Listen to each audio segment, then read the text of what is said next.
welcome to the world of biology through Jaguar classes of Jagran Public School, Noida. In today's this video lecture of class 11th, I will continue with the unit Diversity in the Living World, and in this unit we are learning about the facts related with the chapter 4, that is Kingdom Animalia. In our today's class, we will cover the topic in this chapter Kingdom Animalia, the salient features of chordates, characteristic features of subphylum Protochordata, Urochordata and Cephalochordata.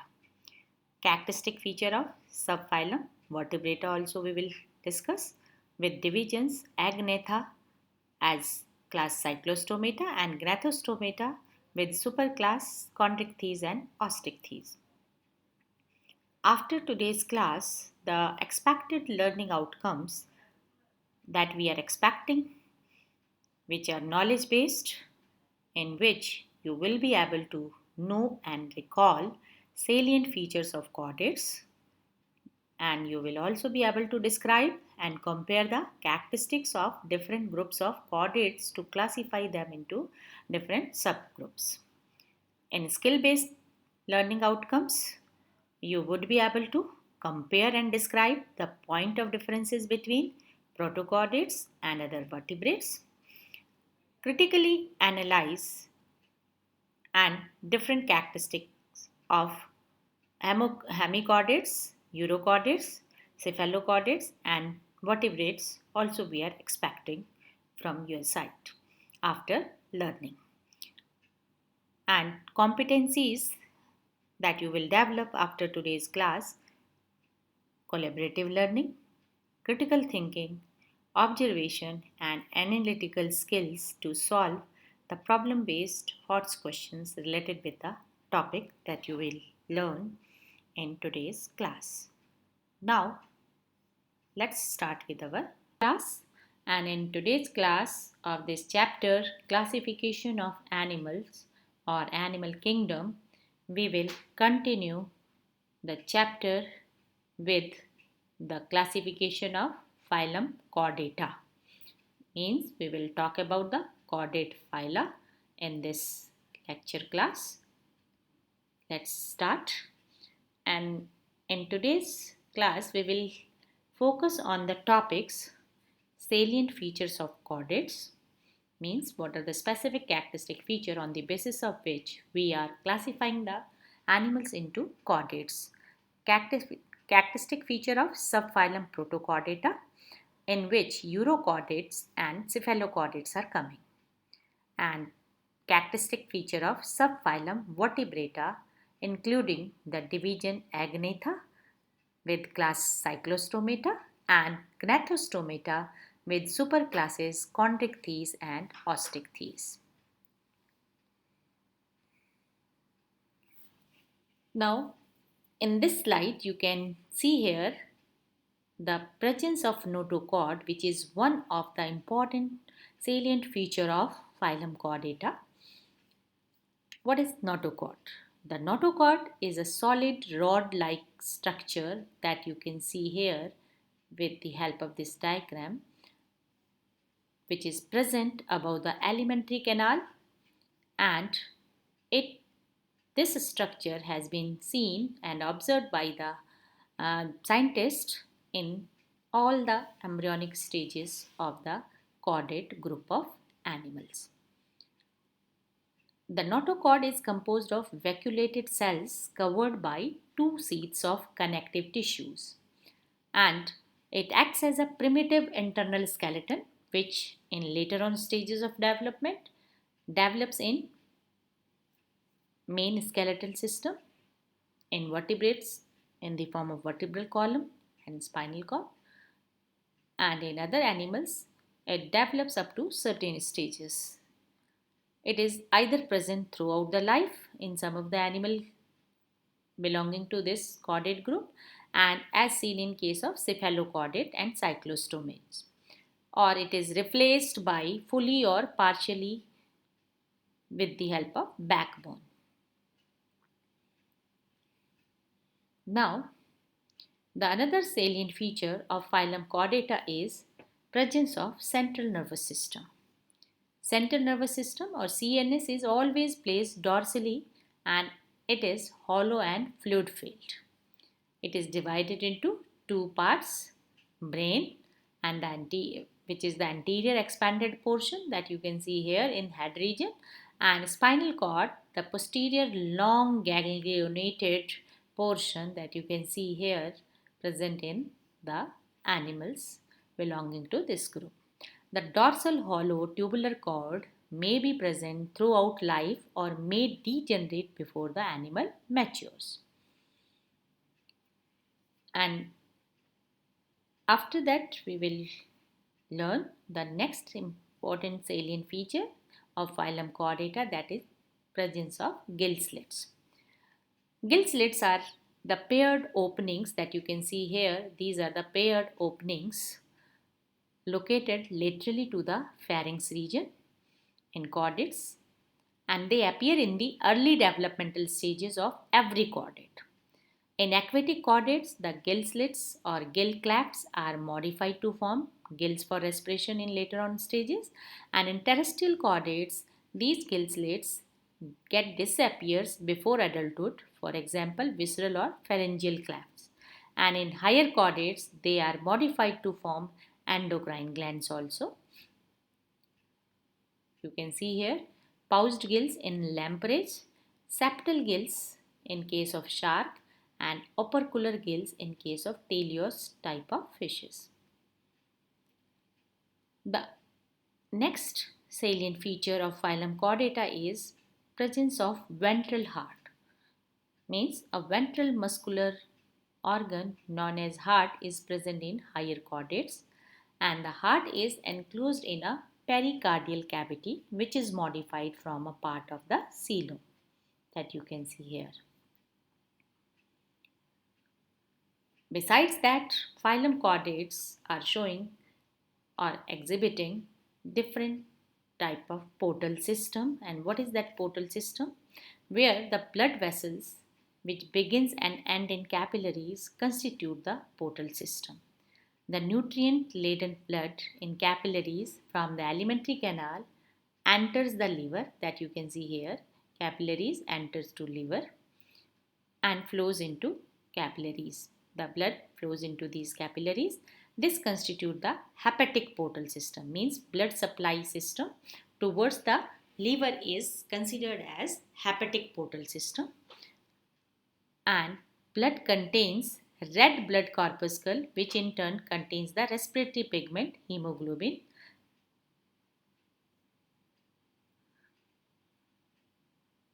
And the next feature that we will study in this slide, tail, means post-anal tail presence is also one of the important salient feature of phylum Chordata. In most of the chordates, the posterior part of the body elongated, that you can see here beyond the anus, and in the form of segmented post-anal tail.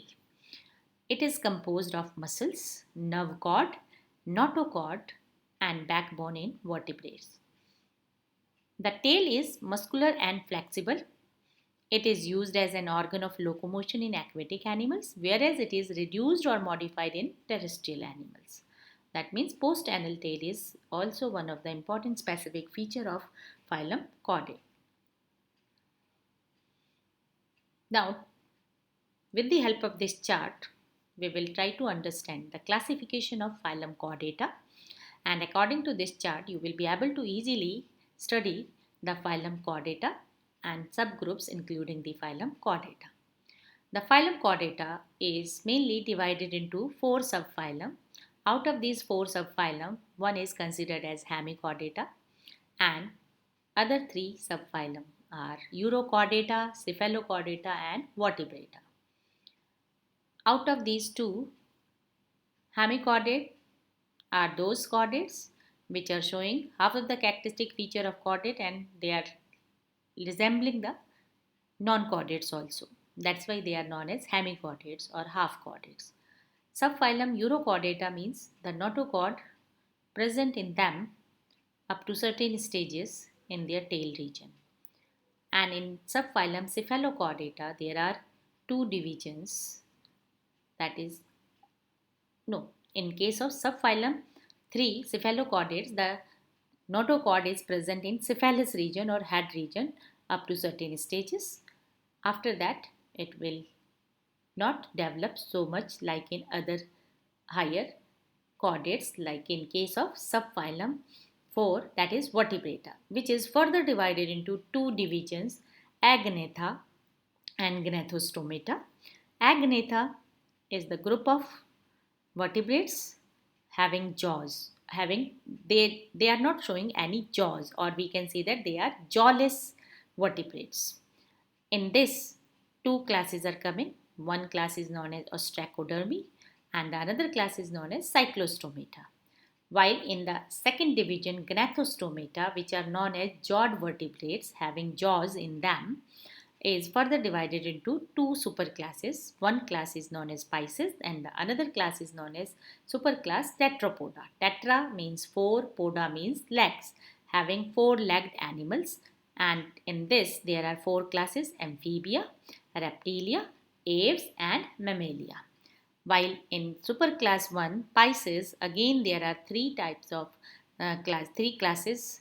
One is Placodermi, class 2 is Chondrichthyes and third one is Osteichthyes. Chondrichthyes are also known as cartilaginous fish and Osteichthyes are known as bony fishes. Now here you can see the salient features of subphylum Urochordata.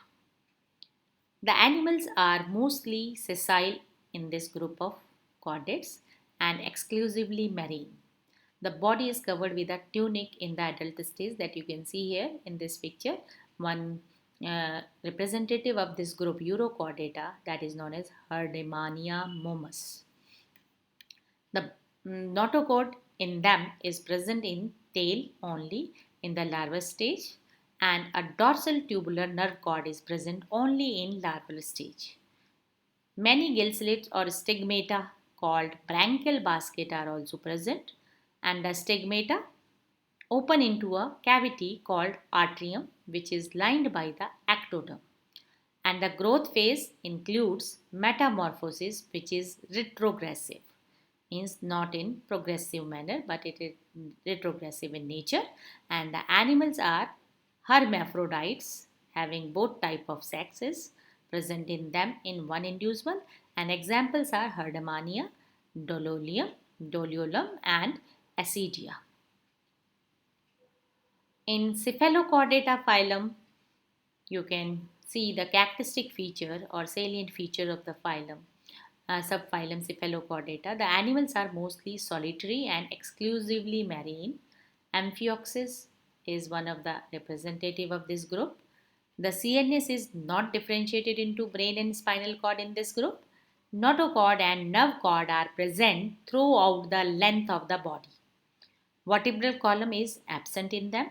Many gill slits are present in the pharynx region, which is surrounded by the atrium, and paired limbs and fins are absent there.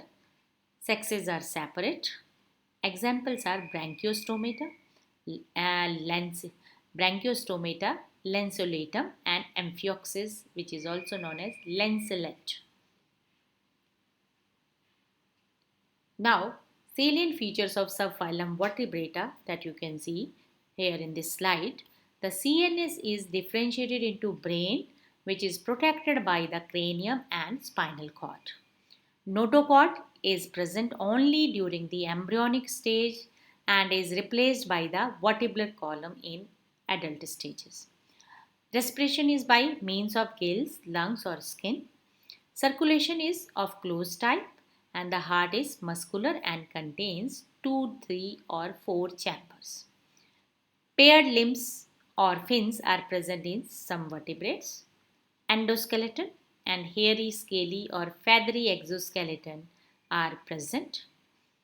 Sexes are separate in them. Endocrine glands which secrete hormones are present, and vertebrata is classified into Agnatha and Gnathostomata. jawless and jawed vertebrates. Now here you can see in this chart the classification of vertebrata subphylum into two divisions, Agnatha and Gnathostomata. Agnatha including Cyclostomata.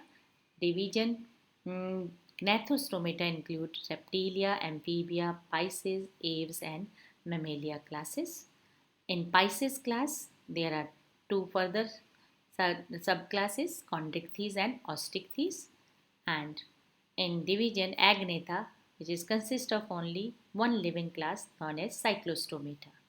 And Gnathostomata consists of six superclasses including Pisces, Amphibia, Reptilia, Aves and Mammalia.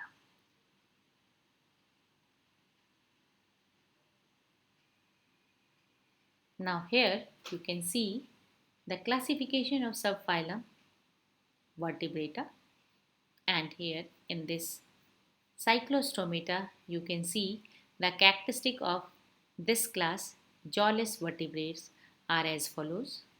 Mouth is circular and bound by sectorial funnel with horny teeth, and a single median nostril and median fin are present. Endoskeleton is cartilaginous. Heart is two-chambered. Lateral line sense organs are present. Respiration takes place through pairs of internal gills present within the gill pouches. Development includes the Ammochaetae larvae, and the animals are cold-blooded and most are parasites on fishes. Examples are sea lampreys and hagfishes are coming in this category. In the another class, Chondrichthyes, which belong to vertebrata subphylum, the characteristic of this class cartilage, and this class is also known as cartilaginous fishes. The main characteristic feature of this class, all animals are marine and have a cartilaginous endoskeleton and exoskeleton of dermal placoid scales. Locomotion takes place through paired pelvic and pectoral and unpaired fins. Branchial respiration takes place through gills which are not covered by the operculum. Heart is two-chambered. Nervous system consists of 10 pairs of cranial nerves, and excretion takes place through kidneys. Fishes are cold-blooded and sexes are separate and show sexual dimorphism, means two different organisms showing the male and female characteristic feature. Examples are Scoliodon, shark, stingray and electric ray. In the Osteichthyes class, or in which bony fishes are including, the important characteristic feature are the animals are marine or freshwater fishes and have a bony endoskeleton and exoskeleton composed of cycloid, ganoid and ctenoid scales. Branchial respiration takes place through gills covered by the operculum. Swim bladder is present, heart is two-chambered, and the nervous system consists of 10 pairs of cranial nerves. Well-developed internal ear and lateral line sense organs are present in that. They are ammonotelic, means ammonia is the main nitrogenous waste released in these animals, with opisthonephric kidneys. And sexes are separate. Males do not have claspers. Examples rohu and katla fishes are coming in this. With that, now have a quick recapitulation of today's class, in which we have talked about the different subgroups of the phylum Chordata, and this, in today's class we have covered up the salient features of chordates include the presence of notochord, central nervous system, gill slits and post-anal tail. Phylum Chordata is classified into Urochordata, Cephalochordata and Vertebrata subphylum. And in urochordates, the notochord is present in the tail region only in larval stage. And in cephalochordates, the notochord extends from the anterior to posterior end of the body. And in vertebrates, the notochord is replaced by the vertebral column in adult stage. And this shows that all vertebrates are chordates, but all chordates are not vertebrates. as you can see in urochordates and cephalochordates, no vertebral column, but in vertebrates, which are also belonging to chordate phylum, vertebral column is developed. Agnathans are jawless vertebrates and are mostly parasites or fishes. In Gnathostomata, the notochord is replaced by the vertebral column. Chondrichthyes are cartilaginous fishes without operculum and swim bladder, and osteichthyes are bony fishes with the operculum and swim bladder. Here is a writing assignment for you about the seahorse, which is a type of fish. Write a note on classification and life history along with the developmental stages of seahorse or fish belonging to the genus Hippocampus. Now try to understand this concept with the help of this media presentation to understand in a well manner the concept of today's class. Classification of chordates.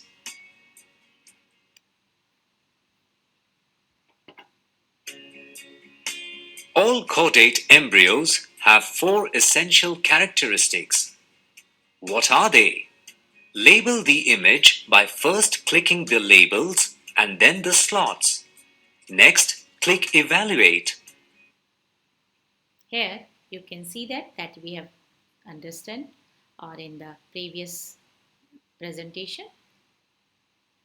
Pharyngeal gill slits are present in them. But where are these pharyngeal gill slits? These are the pharyngeal gill slits. And dorsal nerve cord that you can see is present here in this. And hollow dorsal nerve cord, that blue color, and post-anal tail. Hollow dorsal nerve cord we can fix here, and this one is the post-anal tail, and now we are coming to arrange there. Now we will evaluate our answer. That's correct. We have placed all the characteristic features, salient features of chordates in this diagram. Again, try to revise it. Presence of hollow dorsal nerve cord, presence of dorsal notochord, presence of post-anal tail, and presence of pharyngeal gill slits. These are the main 4 features, salient features of phylum chordate. The hollow dorsal nerve cord has several branches that connect to muscles and internal organs. The notochord is a solid rod-like structure composed of vacuolated cells. It serves as the primary axial skeleton. In vertebrates, the notochord develops into a bony vertebral column.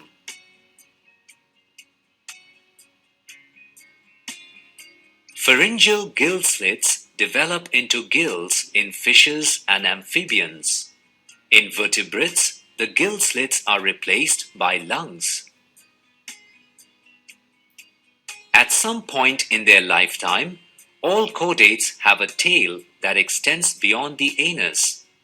In many aquatic species, the post-anal tail is used for swimming. Additionally, all chordates are bilaterally symmetrical, have a well-developed coelom, a ventral heart, and an organ system level of organization. This is about the important characteristic feature.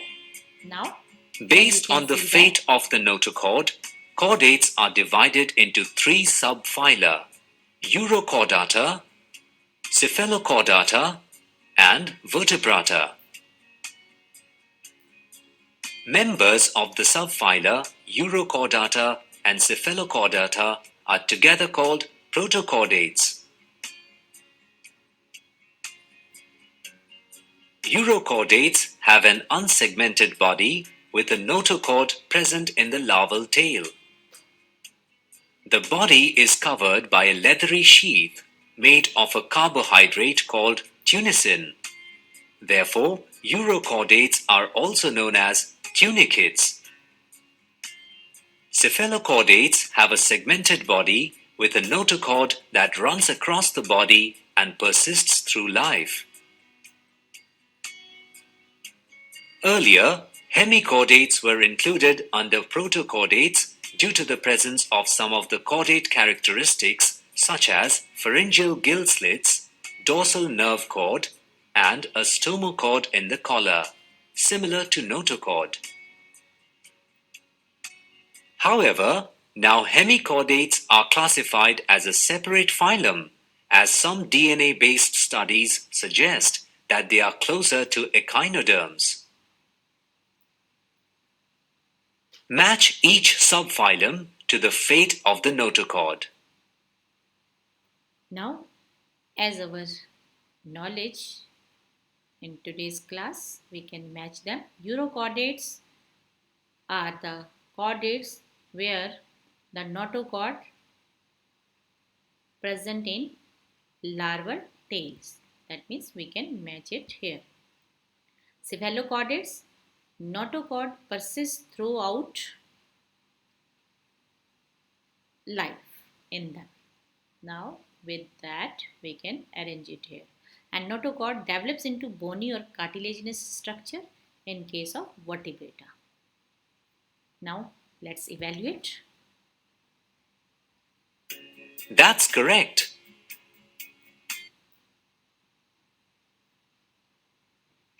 Here is a quick overview of classification of chordates. This is the summary of our today's class. Chordates on the basis of notochord present in which region of the and which stage of the life. Urochordates, notochord present in larval tail. Cephalochordates, notochord persists throughout life, and in vertebrata, notochord develops into a vertebral column. And in this way, I hope that you will be able to understand the facts related with the classification of chordata phylum. Now have a nice day and learn the